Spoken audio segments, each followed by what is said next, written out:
Hey guys, welcome back to my channel. I just wanted to do an update of what's working for us right now and what's not, and what's going to be changing going forward. I wanted to show you some things that are working really well in our homeschool right now that we are absolutely loving this year. So first, sequential spelling. Now, we did this a little bit last year, but at that point in time, my boys are pretty immature and they would just write poop over and over again on the whiteboard. So we had to stop and start it again this year, and we're really liking that. Love this. It's poetry memorization. It's a little dinged up, but this is by IEW, and you just have poems to memorize in here. We love this. Prodigy's music. We used this last year, and we are using it this year again too. And this is a solfege with bells type thing. It teaches your kids to have perfect pitch. My kids really enjoy this a lot. This was new for us this year. My daughter's doing this in addition to Matthew C. This is more of a supplement we use. A lot of lessons she already knows about half the concepts they're teaching, like this many is the same as this many. But there's new things that she hasn't learned yet. She will learn these same concepts in Matthew C, but it's just kind of a fun way to break it up for her because she can be a little stubborn sometimes. I switched planners this year. Last year I had an Erin Condren. This year I got a plum paper, and I absolutely love it. I will link the video above where I do a flip through of it, and you can see for yourself how awesome it is. Traveling the States by the Waldock Way.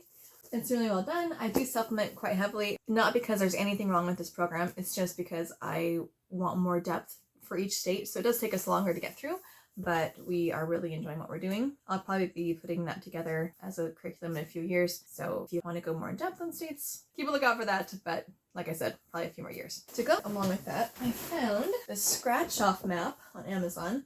So yes, you do each state, you just scratch off, and then the color is different for each state. I thought that was a bug. It was a fuzz. Good thing. Ugh, do not like bugs. So each state has a different scratch off.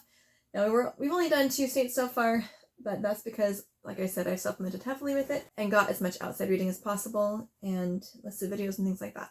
So we are really liking this program. This was a new addition for us this year. It's Around the World with Picture Books from Beautiful Fate Books, and we love this.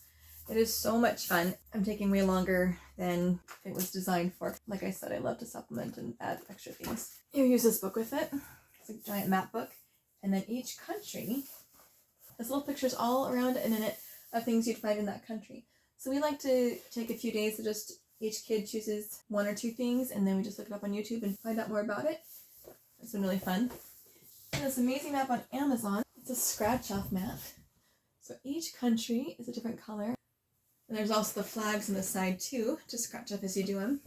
So far we've done China, India, Thailand, Japan, and then the states we did over here. And my kids have really been loving this.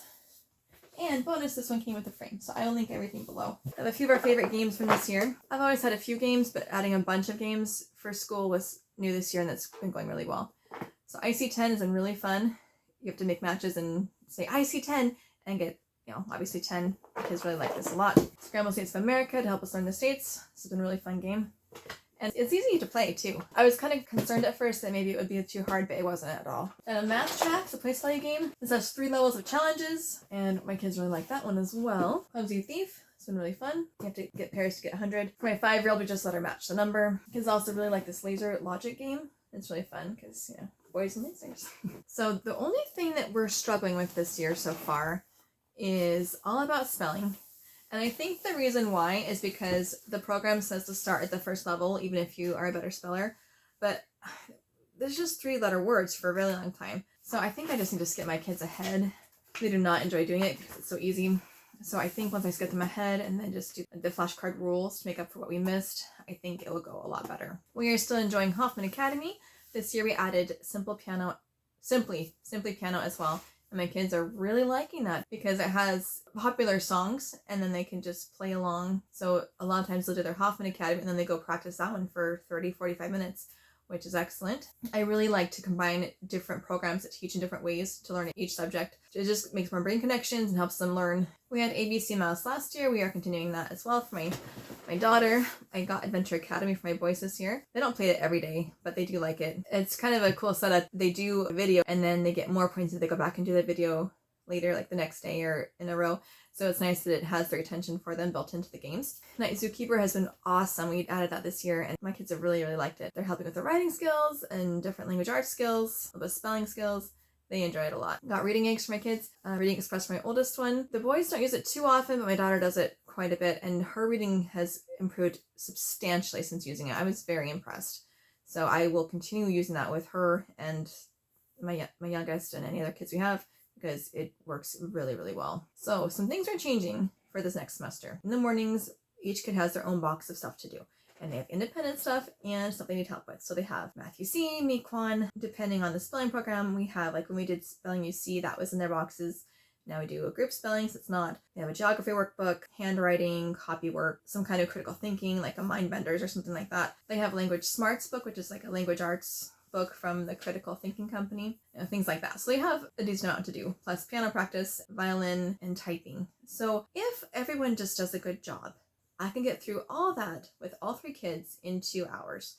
And that includes, working individually with each one and reading. Reading's in there too. So that includes working individually with each kid, silent reading or reading out loud to mom, helping with piano, helping with violin, whatever.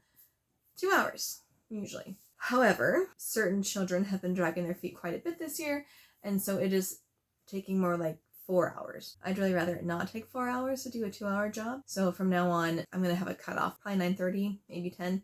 I haven't quite decided yet. And then if their boxes are not done by then, we're going to group stuff and they can just do it with me at the end of the day while everybody else plays. So that's the big change we're making this year. Now, things we have not gotten to yet. We have not gotten to our Spanish yet. We haven't even started it. It's written in the plan every day, but it just has not happened. So hopefully, I'm hoping it will happen this next week, and we'll continue with that. We also have not started architecture, which makes me really sad because I've got a bunch of books on it, and it kind of has morphed into an architecture/engineering type thing.